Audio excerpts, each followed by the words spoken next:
I was listening to Joe Rogan podcast with a guy named what the fuck was his name?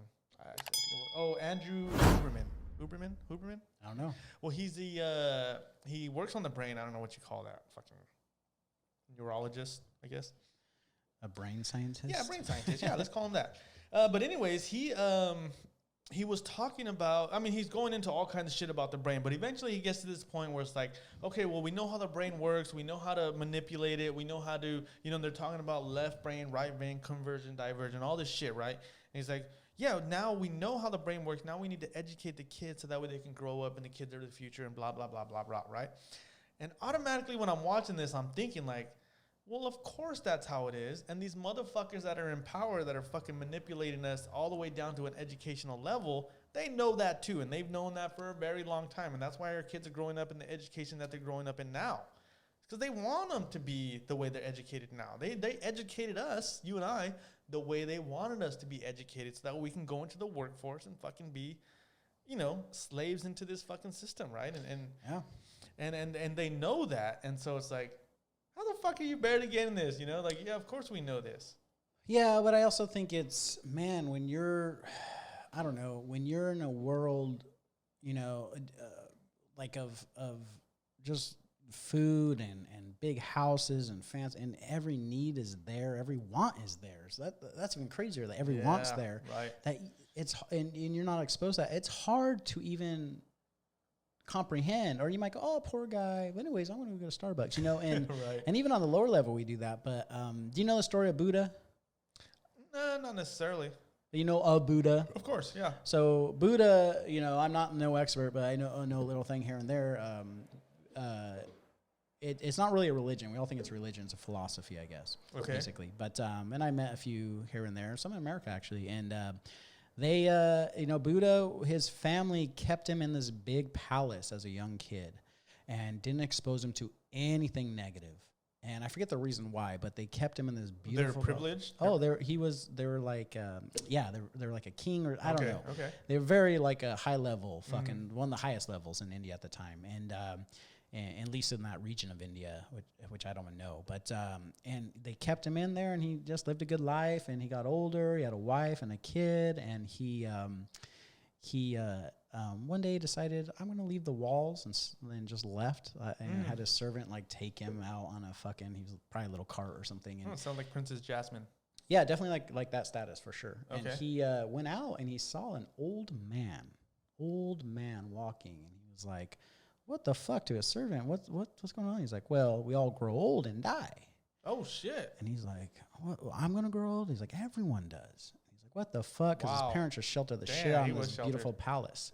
A huge palace probably, And so he was like, what the fuck? And then he goes and sees the sick man laying there just about to die. And he's like, what's this? Like, well, sometimes people get sick and da-da-da. And he just learned about poverty, basically, and old age, and how people don't give a fuck about everybody. Right. And seeing them dying on the side of the road. And he was just like, what the fuck?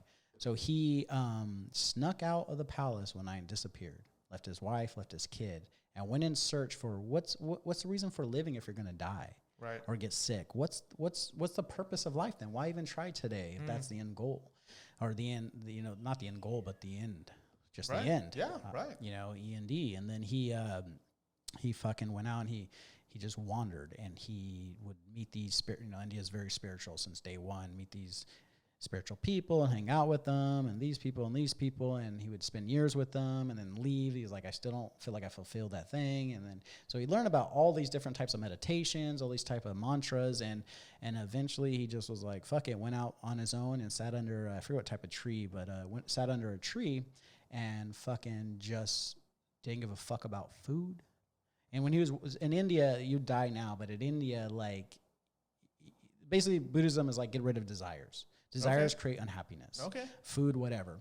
And if you don't give a fuck about it, people will give you food, especially back then in India. And still to this day, people respect spiritual people in India.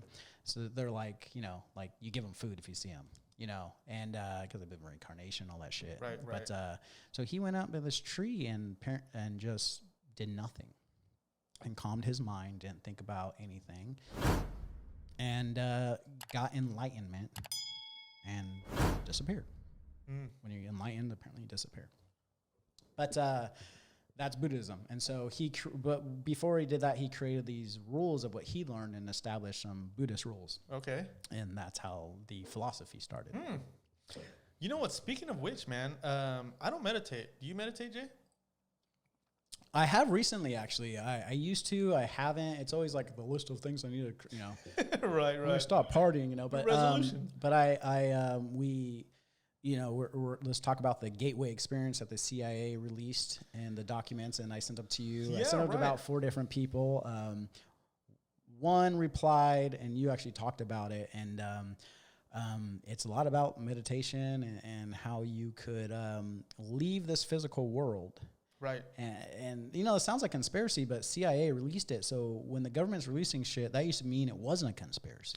Well, and that's how all these conspiracies have come out, right? Is fucking 20 years later when documents are no longer classified or registered as classified, there's always one down motherfucker to pull that shit out, It's like, oh, yeah, I remember this shit. It got just declassified. I'm going to pull that shit out. Yeah. And thankfully we have those people that go and do that because otherwise I wouldn't fucking know where to look for that shit. Well, by law, they have to release it every 60 years, I think. Yeah, I don't know what it was. But even so, I mean, release it, right? Well, release it, that just means, make it public. You still have to dig for that shit. But you know what? It was more about, and, the Gateway experience seemed like. By the way, we'll put a link in the description to the CIA document talking about this. It's fucking cool. This is not just some bullshit. Fucking the CIA released it, and it is a hard read. It is a hard read. I think it's 41 pages, but there are pages with pictures and stuff. And I fucking read through that whole shit. And because it's interesting fucking shit, man. And you know what? A while back, and I will just say this real quick is. I have 2 kids, right? My son is now 14 years old, but in 2010, when I first started going to college, I started noticing, my son was different than my daughter, right? It was something about it, like cognitive, like, he's a smart kid, but he's got a big heart, right? And his heart outweighs, his cognitive abilities, right? But my daughter was the opposite, right? She's a fucking asshole, but she's a smart kid, And so it's like, why is that? What's going on there? And so I started doing some reading about how the brain works and the left side and the right side, and there's convergent and divergent thinkers and, this and that. And so I started understanding, okay, well, obviously my son is this and my daughter's this. And I started putting pieces together. It's like everyone's different, right? But that's when I started realizing, like, Common Core is a fucking joke because all these kids are different, right? They all learn differently, and they should all be able to learn differently, but they don't. But that's another story. But anyways, I started getting into the brain, man. And so when you sent me that article, I was engulfed in it, man. I was like, oh, shit, this is interesting shit, man. It's like 3 states of out-of-body experiences, right? And one of them is hypnotism, right? You can get hypnotized, and there's only certain people that can get hypnotized and certain people that don't. I know the really test. It was on Joe Rogan. Yeah, I've seen that. Have you Actually, tried that it? was with that guy. That was with Andrew Huberman. Okay, that was the guy. Okay. Yeah. So you look up, and if your eyes flutter, you look up and you shut your eyes, and if they flutter, you're easily hypnotized because you're at a state of anxiety and kind of stress. Yeah, right. If they don't flutter, you're more relaxed, and it's harder to tilt it. And you know what? It was funny because you sent me that article, and then I'm working, and then I happened to just flip open Joe Rogan Podcast because I usually listen to a podcast when I'm working, and it was that one. So I started listening to it. And I was like, oh, it's the magic of the universe. Dude, yeah, it really is, man. And this guy's talking about exactly that shit. Not on that level, but exactly that shit, which is interesting because that was done in 1983. Here we are in 2020, and the guy's talking about the same shit. So I was like, you can imagine what the fucking CIA and fucking military are up to nowadays. Yeah, and they were talking about a guy. It started off talking about a guy in 1958. And by the way, we'll also put a link of a summary. I don't know if you watched that video I sent you. Yeah, I watched it. Mm-hmm. It's easier because I know most of you motherfuckers ain't going to read it. But and it's a hard fucking read. It's a hard read. But this guy summarized it. He did all the hard work for you, and he breaks it down very easily to consume. Right, he does. Yeah, and I was trying to explain to my girlfriend. I was like, fuck it. And there's got to be someone better than me to explain this. And I found this guy. It's like, okay, he talks a little better and explains it better. But 1958, this guy just was having these random out-of-body experiences where nothing was physical, time stopped, and if you learn about Einstein and space and time, and it goes beyond that, and because you're not in this physical world, and then they go into like the 70s, 80s when they did a report on it, and they sent an agent out there to report on it, and he wrote this document. Right. Because I read the original document first. And when they're just talking about it. Okay, with like the scientist. When the foundation started. Yeah. And then I read the real good shit where he wrote the report about it. Right. But shit, what do they know now? Fuck. I know. You can only imagine, man. And you know what? That whole fucking... What's the other two, by the way? So there was hypnotism. There was meditation. So they're saying, you know, with like monks and stuff, like they meditate so often and so frequent. Like Buddha, that they would create this out-of-body experience. Because you can't just like, oh, I'm going to meditate today and get an out-of-body experience. It's like constant, frequently doing it to where you can specialize in that out-of-body experience. Yeah, and to break down the meditation, what they think is happening is that there's a frequency of the world, basically. It's about like waves. 7.5 hertz, or there's like a range, but I think 7 is like the peak. And I forget when I was reading that document, I'm Googling tons of shit I don't understand. Right. But it's the atmosphere to about, 60,000 kilometers or something up in the sky. And there's a certain name for it, but this frequency runs through this from the earth. And when you meditate, sometimes you could get on the same frequency as the earth. Right. And this is when you possibly have these out-of-body experiences. And so what happens is when you slow your breathing, it actually starts from the heart. And it goes up and down the spinal cord. So you hear about chakras, and you're like, what the fuck? Right. But this is more scientific they're talking about here, but same shit. But you're sending these vibrations up the spine into the brain. And then you're also sending it down, and then it spreads to the legs. Mm-hmm. And obviously the spine ends, but some of it reflects back up.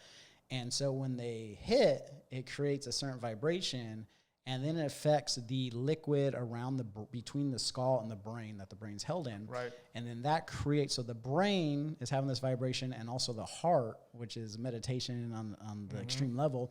And then when that happens, you're able to reach this different non-physical world. Yeah, right. Where time doesn't exist. It reminds me a lot of DMT. When I was reading that, I was like, this is fucking DMT almost. That's exactly what I was thinking too. Talking to things. Yeah, right. I thought about that because they also talk about like 3D and other dimensions, and they're talking about lines and grids and you know. Yeah. And that's exactly what it is. When you get in rhythm, and there's even these tapes they call it. And even when I'm like hearing about the tapes that they're talking about, I'm like, what is that? Is that like fucking some rock music or whatever it is? I don't even know. They never talked about exactly what music it was. But that it would elongate your ability to stay in this state of consciousness, right? And it's fucking crazy, man. And this shit's real. I mean, this is... CIA released it, and if you look into Buddhism, and especially way back in the day, Europeans that visited the Himalayas, and they describe this. I've seen this happen. Right. Now, you don't know what's real or not back then because it's just writings, but they're like...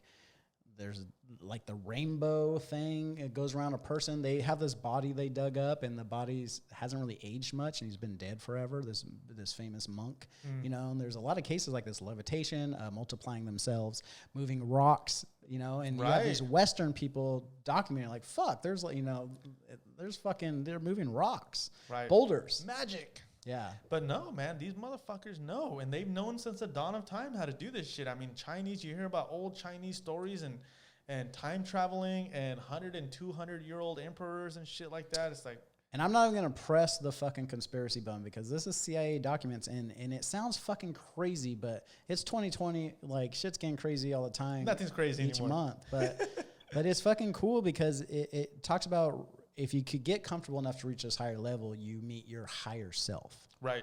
Which, so you communicate with these beings that share a lot of love and lessons that you kind of don't understand. And there's people that quit drinking, quit smoking, quit tobacco, left their marriages, their bad marriages, and quit their jobs. And they realize, like, holy fuck, this is not what I'm supposed to do with my life. And you know what? That's what made me think about your experience in DMT, because they talk about answering the questions that you so desire to know, right? You go into this with questions. And I think this is, and you know, coincidentally, going back to Edward Snowden, but in that book, I'm pretty sure, I don't remember, but I want to say that... they said pretty sure because I say that all the time. I remember reading about Edward Snowden talking about a program that certain people had to go through to work for these certain government agencies, right? Because they wanted you to be in a certain state of mind, because obviously you have so much fucking secret information that they want your mind to be in a proper state of mind. And he said he went to these fucking shitty ass fucking hotels, rundown hotels, and it was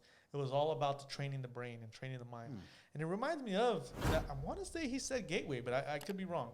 Well, he probably was familiar with it if he had that access. Yeah, probably. But they also had The Men Who Stare at Goats. George Clooney did a movie. That was a real program. They had the Russians were doing it. There's all kinds of weird shit going on. Yeah, right. And you know what? It also made me think of MK Ultra. Yeah, exactly. Right, MK Ultra, and then we talked about Tom O'Neill and his research into Charles Manson as LSD. possibly being the one of the first MK Ultra, whatever you want to client, fucking guinea pig or whatever.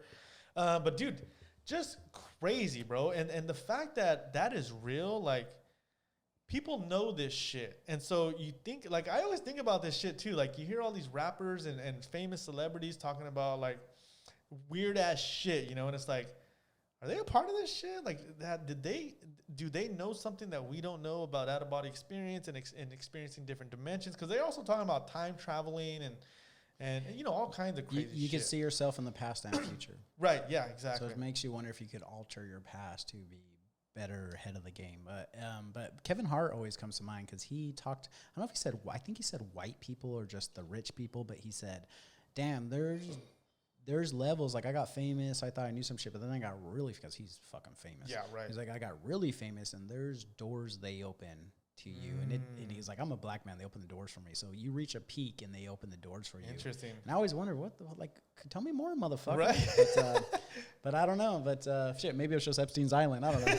Just kidding, Kevin. But I like Kevin Hart. But the third thing is what this document's basically about, which is basically using sound frequencies. And so basically your left brain is the computer. It's binary. It's ones and zeros like a computer. And it tells... I need some of this, Jay. Oh, yeah, you do. Me too. But it's talking about... Oh, thanks. No more ice? It melted. A tequila. Too, come on. Jay, Jesus, animal. Nick. What am I, junior higher? Okay, that's good. Whoa. He's like, all right, bitch, you want to talk shit? But so the left side of the brain tells, and the guy that explains in this video we're going to link below, is the picture of the left side of the brain as the adult, and the right side of the brain is the kid. And the left side of the brain takes something in and tells the right side of the brain, hey, this is what this is. This is a human next to me, Nick. This is a table. This is a category it fits in. Now run with it. And the kid just believes it, the right side of the brain. Right. So with these frequencies and with these mantras and all of it, what they do is they set a frequency, and you have to have headphones, because if you're hearing it from a computer or stereo, it's just one. But you need it in each ear. Right. And you get the frequency in the left and the right, and you balance both brains, but you're basically telling the left brain to shut the fuck up and let the right side of the brain, the kid, take it at face value. Mm-hmm. And that's when they have these meetings with beings. That's when they're out-of-body experiences. They're fucking in the galaxy. I don't know. But, yeah, we got to do this. But, cigar one hand, blunt in the other. But tequila and Stella Artois. So that was the third study that mainly the CIA document is about. They reference these other two, and talk about that the physical is basically a type of hologram. Yeah, which is the Matrix. Oh yeah, it's the same shit, right? Yeah, it's essentially that, I think. And you always hear about the emerald tablets. Have you heard about the emerald tablets? I think I've heard reference to that. So you hear about the emerald tablets. It goes back in history, been mentioned, but it's basically that every living thing has left a mark on this that surrounds the galaxy, whether it's stars or what, I don't know. But you could access that, and it's all the world's knowledge is available to you, and anyone could access it if they know how, apparently. Right. You could be a poor kid, a rich guy, it doesn't matter. But you get this knowledge. Now, the funny thing is you hear multiple people in history talk about this thing, but they always are separate. They talk about it differently. And one is Nikola Tesla talked about 369. And if you understand, he has a famous quote, if you understand the power of the numbers 369, you understand the universe. But more importantly, he always talked about the ether. And the ether was where it was this electricity, free electricity everywhere. God has provided it for us, or whoever, the universe has provided it for us. But that you could get this sacred knowledge. You get all the living things knowledge, everything that existed. Knowledge and this is talking about the same shit, that you could access this knowledge of these beings that will give you very positive, good advice. Right. It's not like take over the fucking world and start a business. It's this like loving, like and a lot of people that do DMT experience this, and you realize like we're all connected, and there's something beautiful about that. Like Nick is me, I am Nick. I am you, you are me, and we act like we're so separate, but in the eyes of the living thing. But man, you just got to check out this doc. It goes into the waves of the brain that are exactly the same as the universe, as egg shape, and how there's an endpoint. And we're basically, it said, coming out to the white or we're coming out to one of the edges. And it makes sense with, I don't know, with all the crazy like we're at shit. the tip of the egg or some shit like that. Yeah, and if you look at how the things work, the graphics they have on there, the drawings, and the movement of the arrows, and we're supposed to be at this point where we're coming out. We're coming out of something. And so you wonder about what's going on in 2020, like... Yeah, I don't lie. And you know what, man? I read this book, and this is 2015 maybe. It's called The Future of the Mind. It's by a physicist named Michel Kaku. Have you ever heard of this guy? So he's out of New York, and he wrote this book. He's an astrophysicist. His name's Michel? Michio. Oh, Michio. Michio. That was a chick. Yeah. He's like an Asian dude. And, dude, he does this kind of in-depth research into the future of what the brain can be. And, dude, this is a New York best time seller. This is a badass fucking book, man. And you guys check it out. I'll put the link down below. And anyways, he talks about visiting different laboratories across the country, and maybe it's around the world. I'm not sure, but I know across the country for sure. And just going and talking to different scientists and talking about what they're doing and why they're doing it and what's the future look like in their area of study, right? And, dude, one of the biggest fucking things I took away from that was memory implants. Right, so they can take a mouse, run it through a maze, right, and then take the memory of that maze out of that mouse, and because the maze would take a mouse, 5 minutes or whatever to get through, and then they would take that memory, put it in a different mouse who's never been through that maze, and he would get there like in a second. He would go straight to the cheese, and it's like, that's fucking crazy. Like, they can just implant memories into your brain. Well, and that's. I don't know if it's kind of similar, but like that document kind of talked about it, and something I've heard about in like within 5-6 years on Joe Rogan Podcast. Neuralink. Well, no, more so that like if we invent the phone over here, more than likely some guy on the other side of the world has the idea to invent the phone. And so the document explains in that like atoms split or atoms just hit each other, whatever. Right. But when they go off, when one rotates, the other one still rotates, even though there's distance between them. And if you don't have time and space, there's really no distance. And that's what this document is kind of talking about. It talks about, like things don't, distance is time. You travel somewhere, there's time. And the Buddha even talked about this. That's why you just sit there and there's nowhere to go. There's no time frame. Time doesn't exist. And you leave this physical body. But time is change or some shit like that. There's a study on monkeys, and in the documentary on the video, they took these monkeys off the mainland, put them on this island close to the mainland. And they taught them how to use tools to fish, I believe. And they eventually got it. It took a while, but the monkeys eventually got it. And almost overnight, the monkeys on the mainland started using tools to fish. So there's some, and they're saying there's some type of, whether you have another J on the other side of the world, another Nick, or we're all connected. Who knows? But that study has been done over and over with technology, with animals, with humans, and it happens inside our body. It happens in anything with atoms. They split, one goes right, the other one goes right for some reason. Well, they talk about energy, right? And that's that energy, man. Yeah. It's constantly flowing through us. And that's, of course I'm thinking like, well, what about our bones and our skin? Like that's kind of weird. Like I'm thinking they're talking more of our consciousness, but it's like energy, right? You get that same frequency as the world, and now you are the world. Now you're in these dimensions. Now you have this energy. And dude, I'm all about energy. I don't really get it, because this is pretty fucking intense shit. I mean, it's not something you just read. You got to think about it and dwell on it. You totally do. Probably meditate. Like, I don't know. Oh, totally. Yeah. But you know what? I always felt like you can walk into a room full of people and kind of get a hunch as to who you're going to get along with, right? Like something about energy, right? It's like, you can feel it. It's present all the time. When I used to work at Starbucks in Visalia, there was this girl, Yosette. I have no idea what happened to her, but crazy girl. She's into interesting names.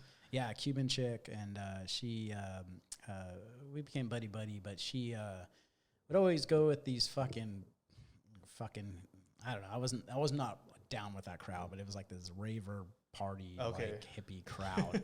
I was like, fuck you. I'm working and going to school, But maybe they were right. But she always talked about these vibes and energy. But she was on all kinds of drugs and I'm like, yeah, whatever, yo. But her nickname was Yo-Yo. But she, I remember as I got older and learned about this stuff, I was like, damn, she was more right than I give her credit for. I think I don't know if she was exactly right, but she was on the right track.